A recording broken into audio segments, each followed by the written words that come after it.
Teman-teman mohon waktunya, kita masih terus bersama insya Allah, barangkali mungkin sampai pada asar ya, karena hari ini kita mau menuntaskan program Ramadan kita supaya bisa langsung bekerja nantinya, sehingga bisa efektif waktu yang kita punya untuk Ramadan, karena Ramadan tinggal 30 hari lagi ya kalau nggak salah ya, 30 atau 30, kurang dari 30 hari.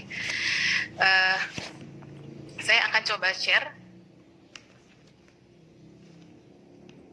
program kita.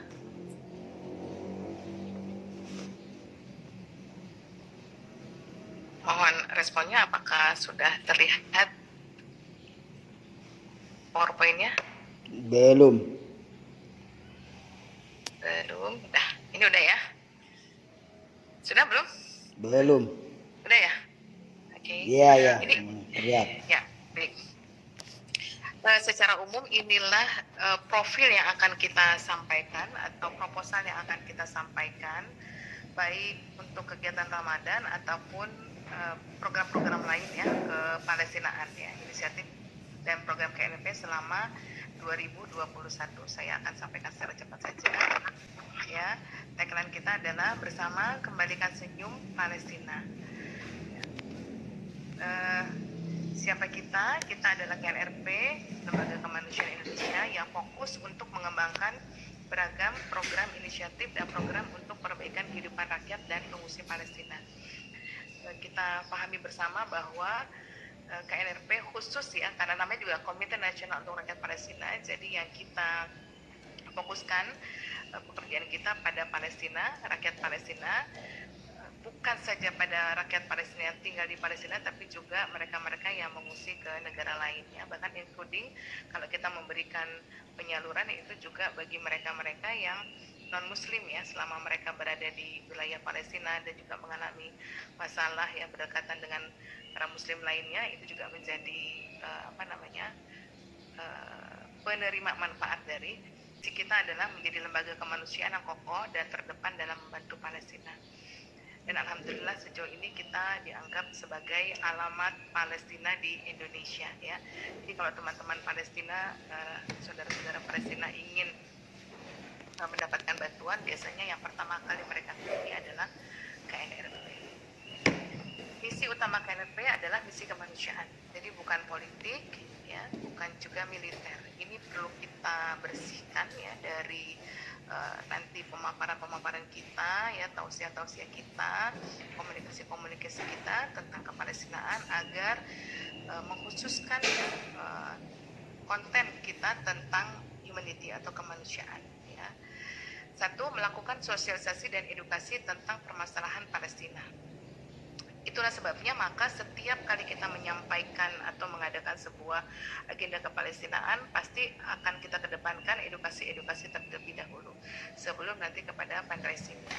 Karena tanpa edukasi, sepertinya masyarakat akan menganggap bahwa Palestina ini hanya sebuah isu politik saja, isu militer saja, ataupun bantuan yang dibutuhkan sifatnya hanya seasonal aja gitu ya, bukan sesuatu yang sifatnya daily ya. Padahal kebutuhan mereka kan sifatnya daily, harus senantiasa kita support kebutuhan harian mereka.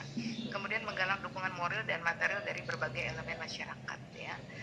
Menyalurkan bantuan kemanusiaan dari masyarakat untuk rakyat Palestina. Dan keempat, meningkatkan kualitas pengelolaan lembaga yang profesional, transparan, dan inovatif.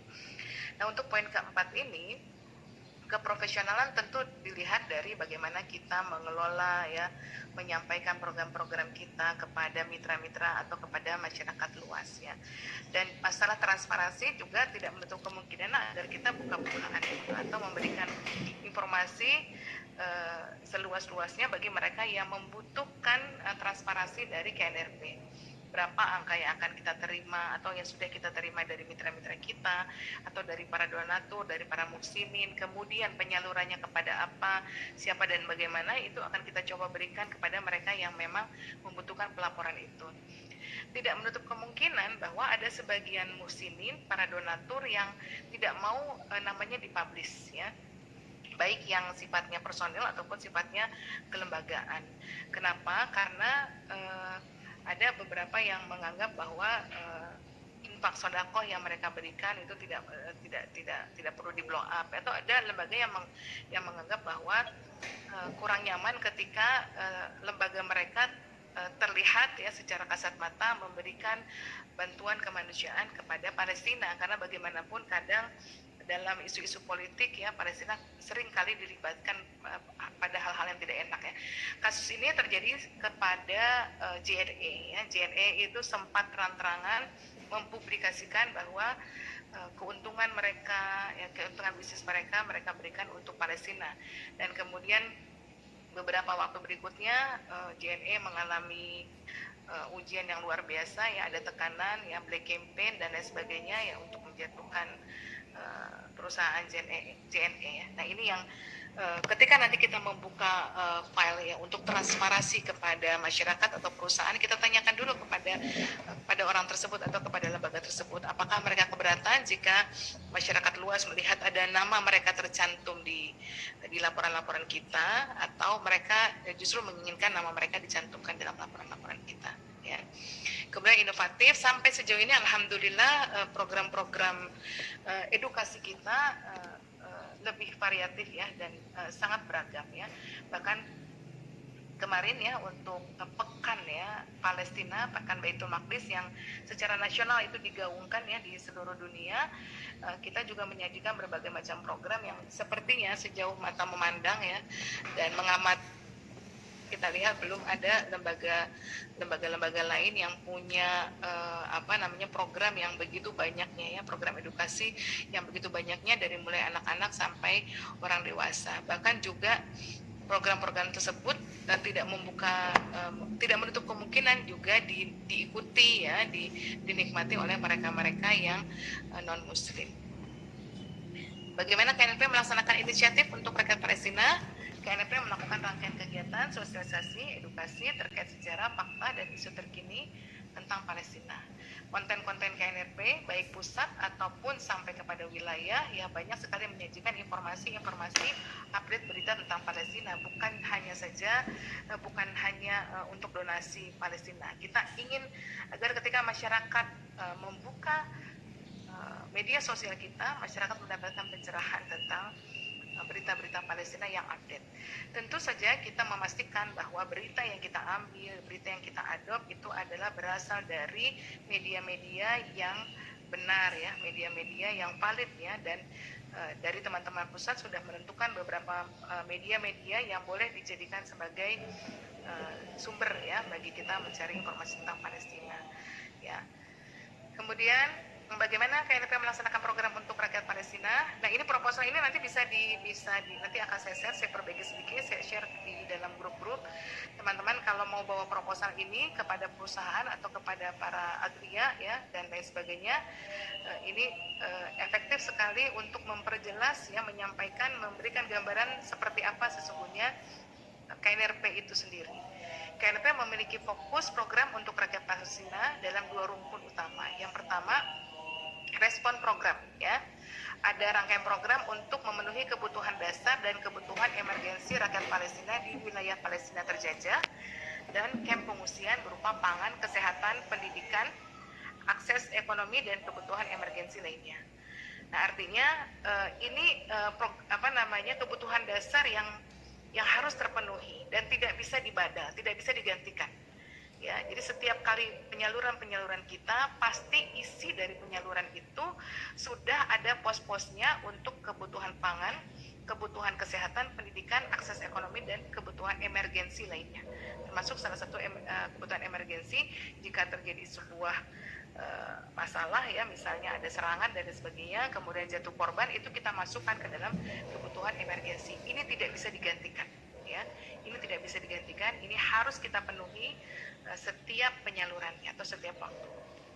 Kemudian future program adalah rangkaian program yang bersifat kebutuhan jangka panjang, seperti merenovasi atau membangun infrastruktur sarana bagi keluarga dan komunitas rakyat Palestina di wilayah Palestina terjajah atau di kamp pengungsian ya. Contohnya misalnya di Libanon dari 12 mukhayamat kita sudah mendirikan klinik-klinik di 7 mukhayamat ya, berarti masih sisa 5 mukhayamat lagi yang belum kita bangun kliniknya ya. Kemudian di setiap wilayah-wilayah pengungsian itu juga misalnya kita mendirikan lembaga atau pusat-pusat pelatihan. Dan kemarin di Gaza ketika corona sedang dalam puncak-puncaknya di Gaza, kita sudah mengaktifkan ya, bukan membeli, mengaktifkan 15 ambulan ya untuk mensupport kebutuhan Palestina di Gaza dan di kawasan West Bank ya. Kadang-kala juga kita mengalami hambatan nih dalam kebutuhan dalam program Future ini ya. Misalnya di Gaza ya, atau di West Bank. Kadang kita membeli tanah ya untuk diwakafkan dan kita bangun fasilitas publik di sana. Nah, kemudian fasilitas tersebut yang kita bangun kadang rusak ya, hancur karena serangan dan lain sebagainya oleh pasukan penjajah Israel. Nah, setelah itu ya kita akan siapkan lagi dana untuk pembangunannya. Jadi intinya program jangka panjang ini kita menyiapkan terus-menerus kebutuhan sarana publik masyarakat Palestina ya, dan angkanya unlimited ya. Saya perlu menyampaikan angka unlimited agar terbayang betapa besarnya kebutuhan rakyat Palestina yang harus kita penuhi, karena yang kita bantu adalah sebuah negara ya, bukan sebuah komunitas atau bukan sebuah wilayah. Kebutuhan sebuah negara yang 80% penduduknya berpencar di banyak negara-negara di sekitarnya.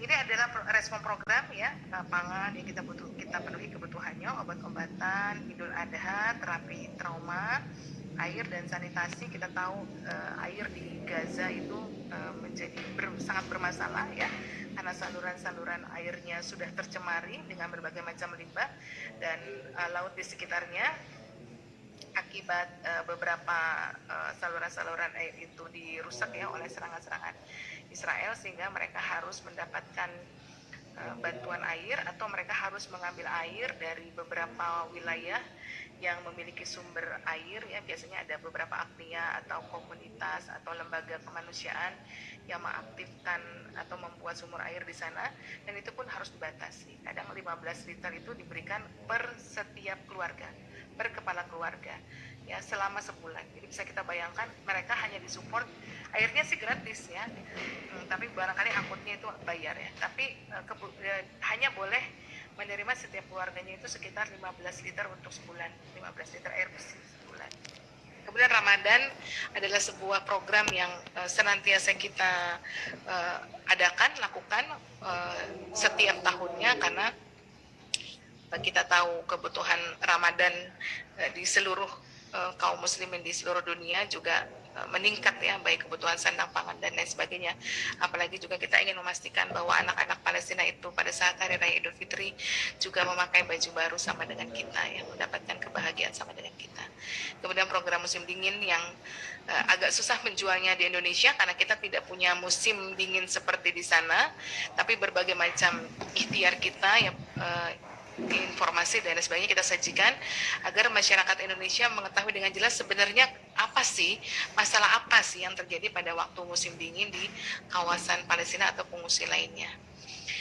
Nah, ini future program ya, program jangka panjang yang setiap kali penyaluran kita akan menyaksikan betapa bagusnya bangunan-bangunan klinik, sekolah-sekolah ya, pusat-pusat pendidikan, pusat pengembangan diri, ambulan-ambulan yang sudah kita adakan untuk rakyat Palestina, baik yang ada di Palestina sendiri ataupun di wilayah pengungsi lainnya. Dan tidak main-main ya ketika kita memberikan bantuan seperti ini, fasilitas yang kita bangun adalah fasilitas standar internasional. Jadi bukan standar Tangerang Selatan atau bukan standar Banten ya, bukan standar puskesmas kita, tetapi saya menyaksikan dengan kasat mata saya sendiri bahwa fasilitas-fasilitasnya adalah standar internasional ya, berbagai macam alat ya, bangunan dan fasilitas lainnya sudah disesuaikan ya, karena memang seperti itulah wilayah Palestina dan negara-negara pengungsi lainnya. Memang tidak pernah kita membuatnya asal-asalan. Kita melakukan dan berusaha memberikan yang terbaik ya, termasuk mobil ambulan yang kita siapkan juga untuk mereka baik dalam kondisi emergensi ataupun dalam kondisi normal. Termasuk yang belum disebutkan di sini adalah pembangunan klinik di Rafah, perbatasan Gaza dengan Mesir. tadinya kita hanya berpikir bahwa klinik ini kita bangun karena sering sekali ada serangan-serangan ya di wilayah Gaza. Kemudian kadang mereka harus menyeberang ke Mesir untuk mendapatkan bantuan medis ya. Faktanya kemudian mereka harus menunggu di perbatasan ya. Kalau teman-teman kapan-kapan mengikuti juga kajian kepartisian KNP, kita akan lihat di perbatasan itu seperti orang kayak pasar, orang nunggu banyak gitu, nunggu pintu perbatasan dibuka, yang dibukanya suka-suka gitu, dibuka mungkin barangkali setelah 4 bulan, cuma 4 hari. Nah, kadang banyak sekali korban-korban berjatuhan ya, mereka-mereka yang akhirnya meninggal dunia di perbatasan karena terlalu lama menanti dibukanya pintu, padahal kondisi mereka sudah sangat kritis. Nah, itu menjadi inspirasi bagi kita untuk mendirikan rumah sakit di Rafah.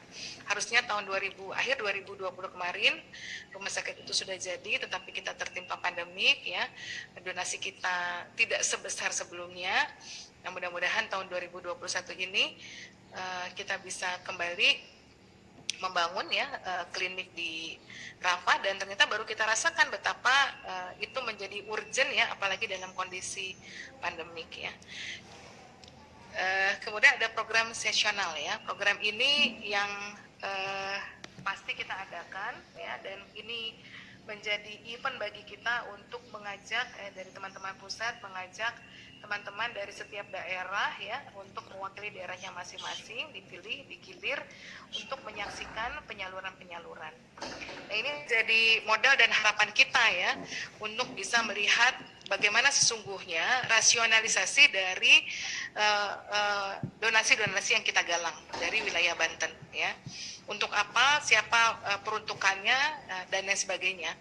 Dan ini berbeda dengan lembaga-lembaga lainnya bahwa biasanya dikirimkan hanya orang-orang tertentu saja, dan kita digilir nih. Jadi mudah-mudahan teman-teman yang hadir di sini bisa diberi kesempatan oleh Allah Subhanahu Wa Taala dikirim dari Banten ya, menjadi utusan Banten untuk melihat ya apa saja yang sudah kita salurkan kepada saudara-saudara kita di Palestina ya.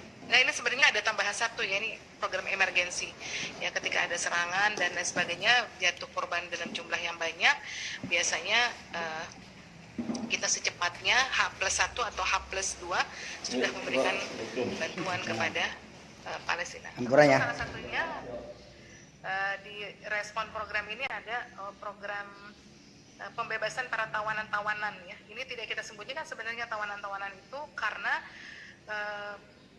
isu dan berita-berita tawanan di West Bank ya, khususnya di West Bank dan di Gaza ini isu yang terbuka ya. Setiap hari hampir sering terjadi kasus penangkapan, baik bagi wanita ya, anak-anak, orang tua, dan seringkali tanpa alasan yang jelas ya, sehingga kadang-kadang kita perlu ya menyalurkan dana kita, memberikan bantuan untuk membebaskan beberapa orang yang kita anggap memang perlu dibebaskan ya, karena amanah misalnya kepala keluarga ya, atau kasusnya tidak jelas ya. Nah, jadi itu juga menjadi program respon kita ya untuk kondisi-kondisi yang harian ya. Nah, untuk program Ramadan biasanya ini yang akan kita salurkan. Nah, ini nanti mohon disampaikan kepada para muslimin, para donatur. Biasanya kita mengirimkan paket untuk buka puasa bersama ya, di baik buka puasa di kawasan Baitul Maqdis, Al-Aqsa, ataupun buka puasa di wilayah-wilayah lainnya ya. Kemudian 750 paket bingkisan lebaran ya kepada anak-anak yatim. Kemudian ada juga paket santunan para penghafal Quran ya. Kita bekerja sama dengan mitra-mitra rumah-rumah Quran di setiap wilayah pengungsian dan juga Palestina ya, sehingga kita ingin memastikan bahwa anak-anak atau para penghafal Quran itu mendapatkan bantuan ya dari kita, support dari kita secara maksimal ya. Kemudian ada juga paket sembako ya. Biasanya paket sembako ini dikirimkan kepada keluarga-keluarga. Karena juga ada uang tunai yang kita berikan ya, tidak berupa paket-paket itu. Jadi kita datang ke rumah-rumah, sudah ada datanya karena mitra itu memberikan data kepada kita, ini yang keluarga ini yang akan menerima paket buka puasa, kemudian daerah ini dia akan menerima bingkisan lebaran, daerah ini atau lingkungan ini adalah lingkungan para penghafal Quran, maka dia akan mendapatkan santunan dan seterusnya. Tapi ada juga keluarga-keluarga yang kita beri uang cash ya, untuk biasanya itu ada case-case khusus ya, ada kasus-kasus tertentu, misalnya ada salah seorang dari mereka yang kakinya harus diamputasi gitu ya, atau ada salah satu penghuni dari rumah mereka yang punya penyakit ya yang sudah sangat kritis ya, dan belum mendapatkan bantuan dari banyak lembaga. Nah, biasanya kita memberikan bantuannya dalam bentuk uang tunai. Nah, ini program kurban, saya skip saja. Ini program musim dingin yang sudah kita kemarin kita launching ya, dan sudah kita tutup ya program musim dingin ini secara resmi. Bantuannya tadi sudah disampaikan ya, angkanya sekian. Dan bantuan ini juga akan sama nih pada tahun-tahun berikutnya juga akan seperti ini, karena memang inilah yang dibutuhkan setiap musim dinginnya ya. Nah, ini program Ramadan Bapak Ibu sekalian, teman-teman sekalian, ini program Ramadan. Ini program Ramadan 1422 Hijriah. Yang pertama,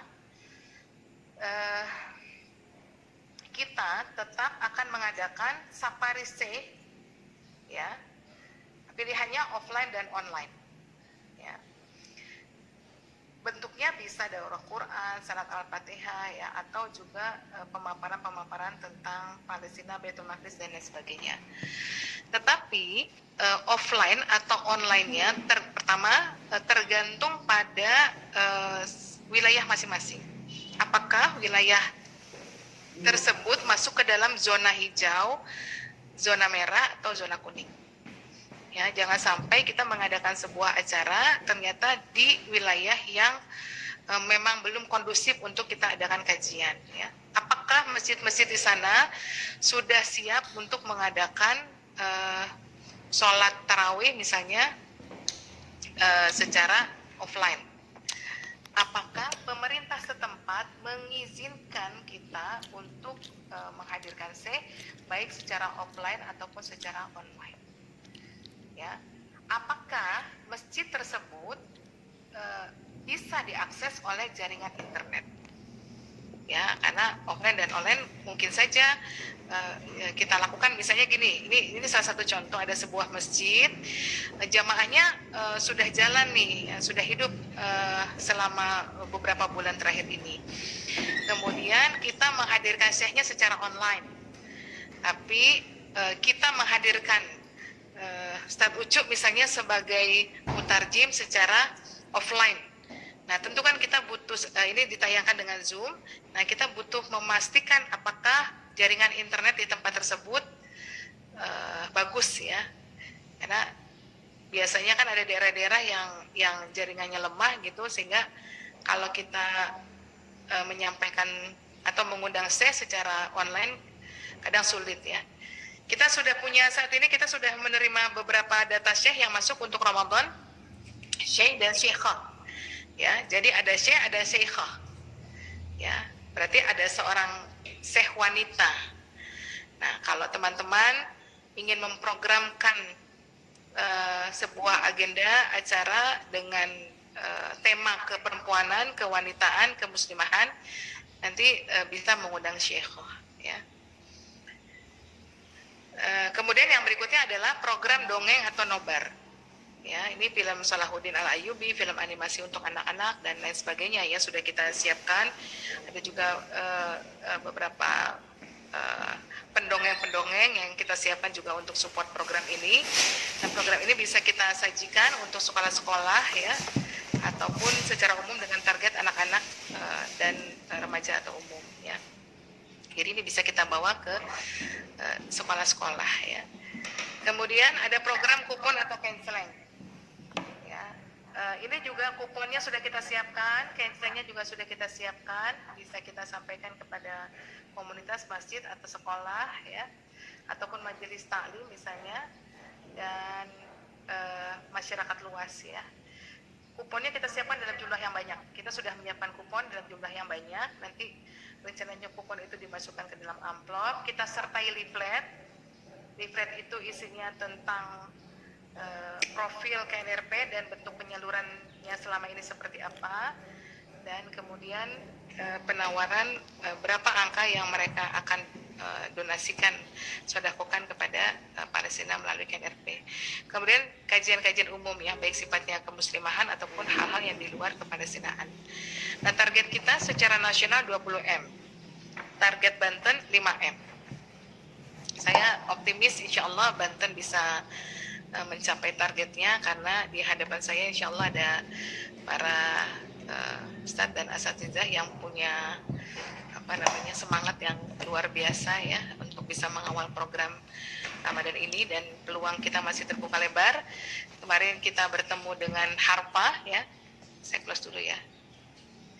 Kemarin kita bertemu dengan Harpa, dan Harpa sudah sudah bersepakat ya untuk sama-sama berkolaborasi dengan kita untuk program Ramadan ini. Jadi tinggal tunggu gongnya, ini tinggal tunggu kita bergerak aja di sini. Dan juga dengan beberapa sekolah ya. Ini gimana? Mau kita lanjutkan atau gimana, Pak Heru? Lanjut aja. Suara saya masih terdengar ya. Teman-teman, kira-kira seperti itu gambaran program Ramadan kita. Dan kalau kita saling menunggu, nanti jalannya semakin lambat ya. Jadi saya mengusulkan agar setiap kita ya, setiap relawan yang hadir ya, ada 15 lebih yang hadir di sini, itu bisa berkontribusi. Misalnya setiap orang mengupayakan satu agenda di bulan Ramadan. Nanti kita isi listnya sama-sama ya. Bentuknya terserah ya, bentuk kegiatannya terserah, komunitasnya terserah ya. Kita isi dalam time schedule kita. Nanti kita lihat siapa yang membutuhkan syekh ya, apakah ada yang membutuhkan pendongeng dan program-program lain, sehingga ada banyak titik yang bisa kita bisa kita adakan di bulan Ramadan. Kalau untuk mengundang syekh atau menyampaikan yang mengundang syekh offline dan online itu, kita masih mengagendakan 2 minggu pertama di Ramadan ya, 2 minggu awal di Ramadan. Meskipun tidak menutup kemungkinan pada pekan ketiga dan pekan keempatnya kita bisa invite lagi saya secara online ya. Tetapi untuk program lain, misalnya dongeng ya, kemudian kupon dan lain sebagainya, itu bisa kita laksanakan sampai hari-hari terakhir Ramadan ya. Kira-kira begitu. Bagaimana? Apakah ada pertanyaan atau ada tanggapan dari teman-teman sekalian? Silakan. Mana ya? Oke, Assalamualaikum warahmatullahi wabarakatuh. Waalaikumsalam warahmatullahi wabarakatuh. Sambil saya buka lagi share screen-nya ya, Tat. Apa ya, Bu? Share screen-nya saya buka lagi. Nggih, monggo. Antum mau menyampaikan sesuatu, silakan, Satyajid. Iya. Program Ramadan diantaranya yang pertama program Safari Syekh, kedua program dongeng dan nobar nonton bareng, ketiga program kupon atau kenceng, keempat program kajian umum. Ragam peluang kebaikan di bulan Ramadan, kolaborasi dengan sekolah, dengan perusahaan ya. Dengan perusahaan, dengan masyarakat untuk kebaikannya, spirit kedemada, akhirnya berdonasi.